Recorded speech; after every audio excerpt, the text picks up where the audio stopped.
Assalamualaikum warahmatullahi wabarakatuh. Halo semuanya, kembali lagi di channel YouTube Pak Abul untuk belajar matematika lebih menyenangkan. Gimana kabar kalian hari ini? Semoga semuanya sehat selalu ya. Jika pada video sebelumnya kita sudah belajar mengenai translasi dan refleksi, di kesempatan hari ini kita akan fokus belajar mengenai rotasi. Mau tahu apa itu rotasi? Tonton video ini sampai selesai. Nah, anak-anak semua, tahukah kalian apa itu rotasi? Rotasi atau perputaran pada bidang datar ditentukan oleh beberapa unsur. Seperti yang pertama yaitu pusat rotasi. Yang kedua nih, besar sudut atau jarak rotasi. Yang ketiga, arah rotasi. Apakah rotasinya searah atau berlawanan arah dengan putaran jarum jam? Jika berlawanan arah dengan arah perputaran jarum jam, maka sudutnya positif. Sebaliknya, jika searah dengan arah putaran jarum jam, maka sudut putarnya adalah negatif. Nah, rotasi atau perputaran adalah transformasi yang memindahkan suatu titik ke titik lain dengan perputaran terhadap titik tetap tertentu. Nah, titik tetap ini disebut sebagai pusat rotasi. Besar sudut dari bayangan benda terhadap posisi awal disebut sebagai sudut rotasi. Nah, coba deh kalian lihat gambar berikut. Gambar berwarna merah muda atau orange ini merupakan bangun datar asalnya. Sedangkan titik yang berada di sini merupakan pusat rotasi dan sudut yang terbentuk ini adalah sudut rotasinya. Dan gambar berwarna biru muda ini merupakan hasil rotasi dari benda awal tersebut. Oke, untuk lebih jelasnya, simak slide berikut ini. Nah, sekarang yuk kita simak implementasi rotasi pada bidang koordinat. Nah, pada bidang koordinat, ya, sudut rotasinya itu ada 3 buah besar sudut. Yang pertama yaitu sudut min 90 derajat. Nah, apa maksud dari min 90 derajat? Bahwa maksud dari sudut min 90 derajat ini adalah bahwa titik tersebut ya diputar sejauh 90 derajat dan searah jarum jam. Jadi negatif di sini artinya adalah dia diputar searah jarum jam, berarti ke arah kanan. Nah, coba kalian lihat, ada titik C ya di sini 6,4. Kita akan rotasi titik C ini sejauh min 90 derajat. Maka kita akan putar titik C ini sejauh 90 ke arah kanan ya, atau searah jarum jam. Maka titik bayangannya atau C aksennya adalah 4,6. Misalkan lagi kita punya titik D, ya. Titik D ini koordinatnya adalah min 4,5. Kita rotasikan sejauh min 90 derajat, berarti searah jarum jam, maka D aksennya, ya, atau titik bayangan hasil rotasinya berada pada koordinat min 5,4.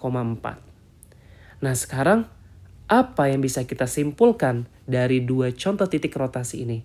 Bahwa untuk setiap rotasi yang dirotasikan sejauh min 90 derajat dengan pusat rotasi itu 0,0, maka yang awalnya titiknya itu berkoordinat A, B, setelah dirotasikan ya, maka berubah titiknya menjadi B, min A. Gimana? Cukup paham ya untuk soal seperti ini? Oke, kita lanjut ke slide berikutnya. Sekarang yaitu sudut yang kedua, yaitu sudut putar atau sudut rotasi 90 derajat. Nah, coba deh kalian lihat gambar berikut ini. Diketahui di sini ada titik A dengan koordinat 6,3. Karena dirotasikan sejauh 90 derajat, artinya titik tersebut akan diputar berlawanan arah jarum jam, artinya ke arah kiri. Maka dapatlah A aksen di sini atau A bayangannya.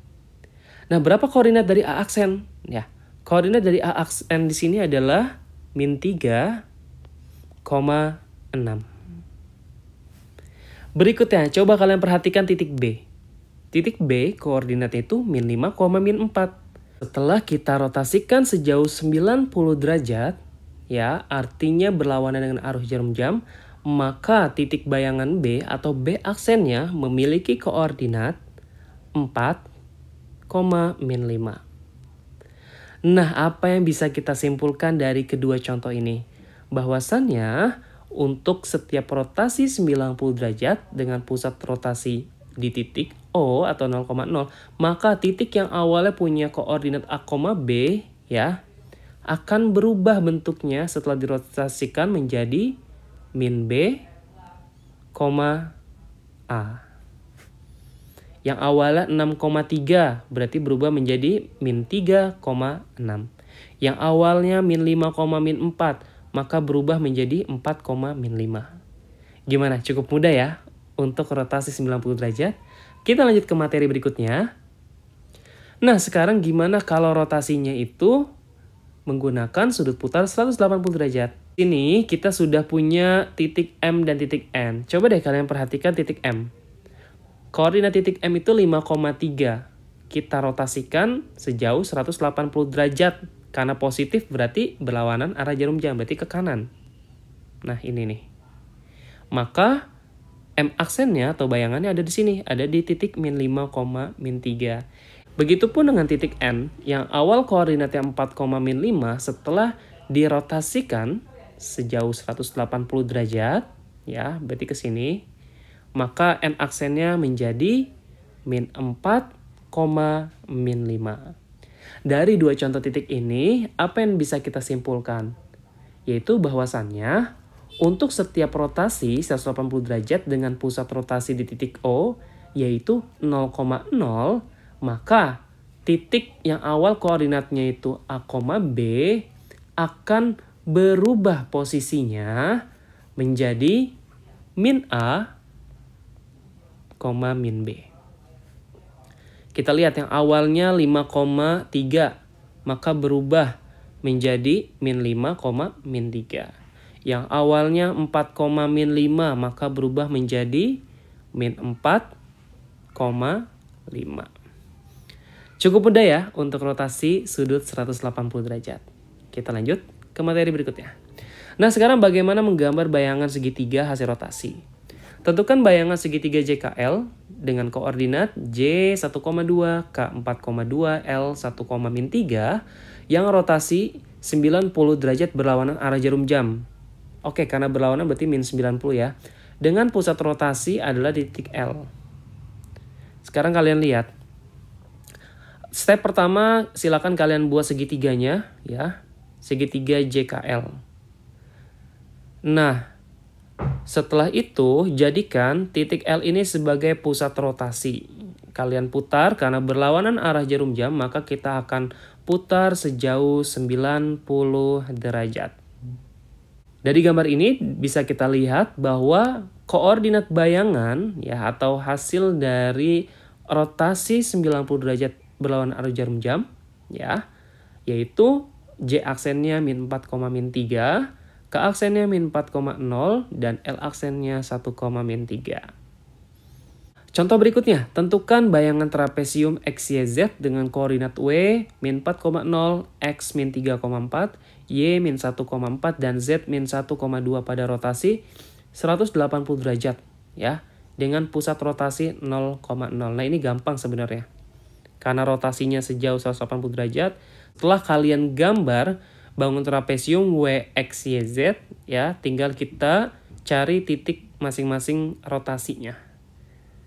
Bisa kita lihat di sini bahwa koordinat bayangannya yaitu W aksennya 4, min 2 ya. Seperti yang kita tahu ya, kalau dia dirotasikan 180 derajat, maka yang awalnya P, A, B ya berubah menjadi min A, min B. Jadi yang awalnya min 4,2 berubah menjadi 4, min 2. Yang awalnya min 3,4 berubah jadi 3, min 4. Yang awalnya min 1,4 berubah menjadi 1, min 4. Dan yang terakhir yang awalnya min 1,2 berubah menjadi 1, min 2. Gimana? Bisa dipahami penjelasan sampai sini? Semoga bisa ya.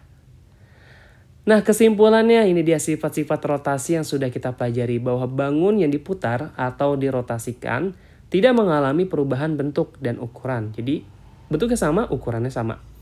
Bangun yang diputar atau dirotasikan mengalami perubahan posisi. Jadi, hanya posisi yang berubah, sedangkan bentuk dan ukurannya tetap sama. Nah, ini dia rotasi terhadap titik ya melalui 0,0 sebesar 180 derajat, maka koordinatnya berubah menjadi min A, min B. Rotasi terhadap titik O 0,0 sebesar 90 derajat atau berlawanan arah jarum jam, maka berubah yang awalnya A, B berubah menjadi min A, B. Dan yang terakhir, rotasi terhadap min 90 derajat, maka hasil bayangan titiknya berubah menjadi B, min A. Jadi sudut 90 derajat itu setara dengan min 270. 180 derajat itu setara dengan negatif 180 derajat. Dan sudut positif 270 derajat itu sama dengan min 90 derajat. Oke, cukup sekian materi kita pada kesempatan kali ini. Jika kalian merasa video ini bermanfaat untuk kalian, jangan lupa untuk like, subscribe, dan share video ini sebanyak-banyaknya. Jika ada pertanyaan, silakan tulis pertanyaan kalian di kolom video ini. Dan sampai jumpa di video berikutnya. Wassalamualaikum warahmatullahi wabarakatuh.